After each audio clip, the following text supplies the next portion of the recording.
My sister and I lost our dad a year ago. He was my only parent. Mom was never in mine or my sister's life. Dad left money, inheritance, for me and sister, and she used her inheritance to get new cars and renovate her house. I live with my aunt right now cause my brother-in-law didn't let me stay with my sister. I'm planning on using my inheritance money to pay for college tuition. I've always wanted to be doctor but haven't decided which branch yet.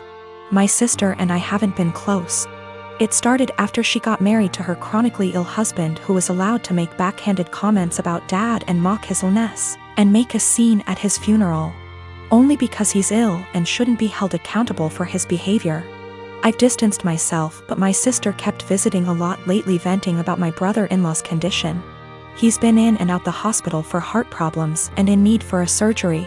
She brought up my inheritance money several times, but I end up cutting the conversation. She then straight up asked if I could help pay for her husband's surgery and she'd pay back in less than a year. I felt uneasy cause if I give her money from my inheritance, which is a large amount, then there's no guarantee she'll pay back before it's time to apply for college. I'm taking a year gap, but I know my sister can't pay back that much and I felt I was risking my future. I refused to help and she had a meltdown at my aunt's house, calling me heartless, cruel with no empathy. She said that her husband's health should be a priority and I needed to help because education is nothing compared to someone's health, and asked if I'd be happy to see her as a widow and my nephew with no father. My aunt suggested others pay, but most of them cut my sister and her husband off. I argued that her husband's poor health isn't my fault after she kept blaming and guilt-tripping me. She kept crying, and although my aunt decided to stay out of it, she said that I should be prepared for permanent damage in my relationship with my sister if I don't help her now. She's been sending texts and pictures of her family telling me this is what I was saying no to. A happy, healthy family with a healthy husband and father. I cried and felt like I was being selfish, not good aunt and sister. I asked my friend and he said let them sell the cars and all the luxurious stuff they bought to afford the surgery, and warned me, if I give them money I'll never get it back and may not be able to go to medical school. I'm currently working part-time at a restaurant on my university's campus.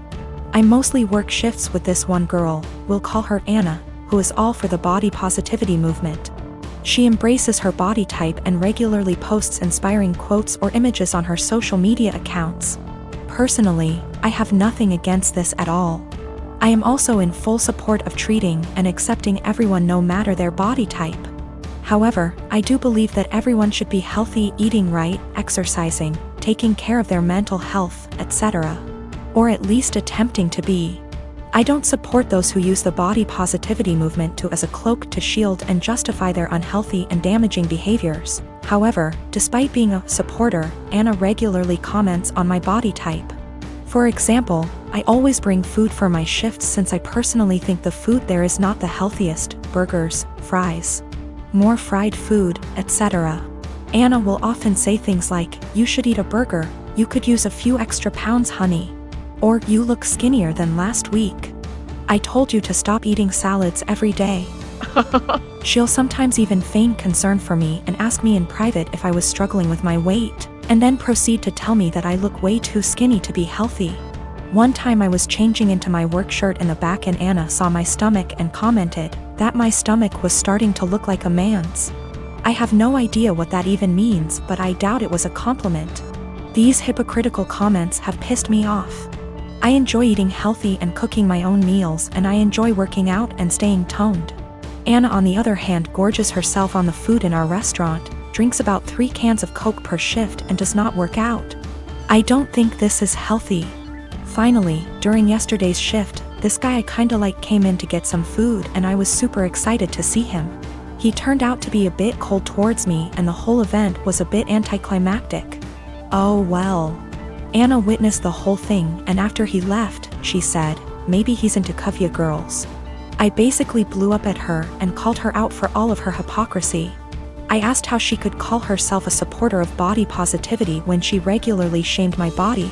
Then I told her that she was unhealthy in many ways. I called her out on her eating habits. Bitter and jealous of others who are in control of their health and bodies, and deluded for believing that she is healthy and fit. She called me insecure and told me I was being rude. It was reaching the end of our shift, so I clocked out early and left so I didn't have to argue with her more. I was mad for a bit and told one of my best friends. She said that I was right and all, but that I was insensitive in the way I brought it up and suggested that I apologize. I'm standing my ground but want to hear other opinions as well. I don't want to go into tons of details. You need to know that for the last 7 years I have not been at home. And during this time my 2 brothers and sisters were still living there. While I was at home, our stepfather abused us mentally and physically. We lived in crappy houses that were covered in real garbage, including animal feces, absolutely everywhere. I haven't heard from my little sister since May. I'm pretty sure she was told to cut contact with all of us. We are her older siblings. My second sister, after my younger sister, is overweight and has spinal problems and has to diet and see a specialist she is not taken to. I told the social worker that I wanted to check on them because they were in a sorry state and because I'm not sure if there is still any physical or psychological abuse going on in the house. This genuinely worries me. I told them what happened to us, hitting walls, throwing things at us, swearing, belittling our character, etc. And told them repeatedly that I really just want to know what my younger brothers and sisters are not the same living conditions as they were. My husband supported me during the call and agreed that it was the right thing to do. All my siblings discussed this beforehand, except for my older sister, who moved out before things got bad, and the 2 who live in the house. We all agreed that this would at least let them know they were being watched and we weren't just disappointed in them, and maybe my mother and SD would keep the house clean nose, etc. CPS contacted my mother very quickly. Much faster than I expected.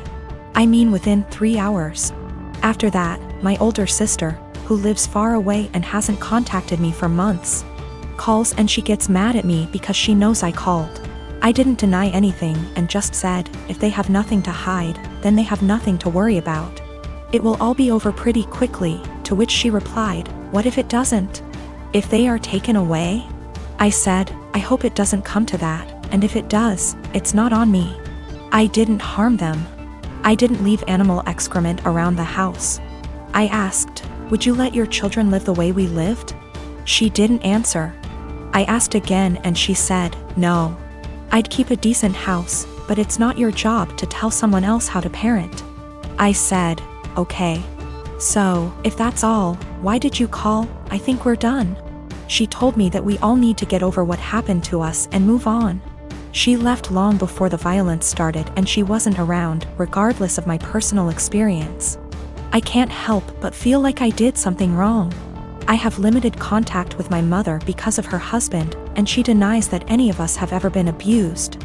My sister asked, why don't you just come in and see the conditions? I told her, I can't be around my stepfather. I refuse to expose myself to this negativity again. Even though my husband and siblings agree that it was the right thing to do, I still can't help feeling wrong because of it. Like it wasn't my place. But if it wasn't my place, then whose was it? I really would like a third-party opinion on what I did. Am I wrong in reporting my family? Honestly, should I have just kept my mouth shut? I don't mind if I don't have any contact with my mom or older sister. They don't even know that I'm almost 4 months pregnant because we don't talk very much. So the possibility that I'll never have a real relationship doesn't bother me. What worries me is that I don't know if I was right. I called my mother's CPS based on previous experiences of psychological and physical abuse by our stepfather. I have not heard anything from my younger brothers and sisters for a long time, because communication was interrupted. We lived in appalling conditions. There were animal feces, rubbish and mess everywhere. We were beaten, things were thrown at us, etc. I told the police that I was not sure if something was going on for sure because, again, no contact. But I wanted them to check on my siblings. Was I completely out of sorts? My fiancé, male 28 years old, and I, female 30 years old, have been together for 3 years. I used to live close to work and used public transportation, but after I moved into his house, which is hours away from work, I bought myself a car since I'm a nurse, and also since there isn't any hospitals close to where we live that I could transfer to. My fiancé's car hasn't been working for close to 2 months now.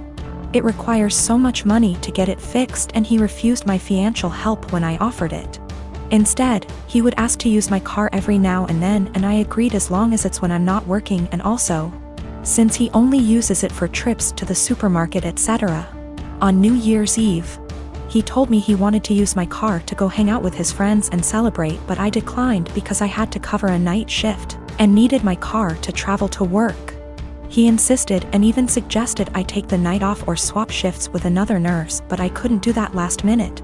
I thought he dropped it then, but when I went into the shower and got out, I couldn't find him nor my car. I freaked out and started calling for half an hour, but he didn't answer me. I tried again till one of his friends picked up.